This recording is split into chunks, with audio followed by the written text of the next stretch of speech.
Hello, colleagues. I hope you're all adhering to the strict lockdown, which is meant to ensure that the infections in the country do not spread, that we save lives, we save our own lives, we save lives of our families and our children, that we also reduce the burden on the health workers of South Africa who've been working so hard to keep us healthy and to save our lives. In the past few weeks, we as senior managers have been trying to work around how best can we activate systems and human resources, technologies that can support the work of Parliament. We currently know that some of us are on emails, if not most of us, and that we need to access documents and the work that we will need to support members of Parliament. The ICT has established a Microsoft meeting team, that's a platform that can be used when we want to have meetings and meetings around work. Don't forget that we are not on holiday. We are working away from offices, and we are expected to deliver on the targets that we have set in our APP.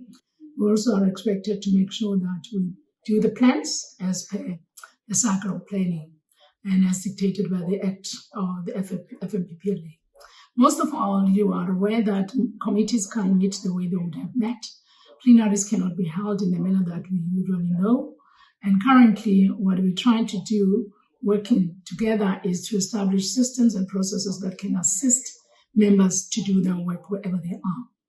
All members have got their gadgets. We know that. That's what we distributed at the beginning of this term of Parliament.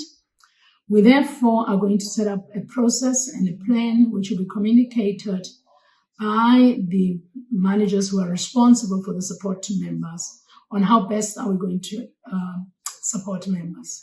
Indeed, you know that there's a period where annual performance plans and budgets of the various departments should be brought to Parliament and presented to committees with a view to adopt and approve those budgets so that service delivery happens in the country. This is one of the very biggest things that we're looking at, the best ways of doing it. And obviously, both the secretaries of the House are soliciting advice and advising also. They themselves are advising, they're soliciting guidance and advising the House chairperson and obviously in touch with the executive authority. I must hasten to say that the audit process is ongoing. The teams that are involved with the audit are busy, and they're doing the best they can do to provide support documentation so that at least even this year, amidst the COVID-19 challenges, we're able to retain our clean audit as we've done in the past 5 years. Another important thing that I must say to yourselves, please do not come to the precinct if you do not have a permit. Do not use your access card to access the precinct because you're putting yourself in danger. You're risking the lives of the people around you. You're also risking the lives of any other person that you encounter if anything happens to you.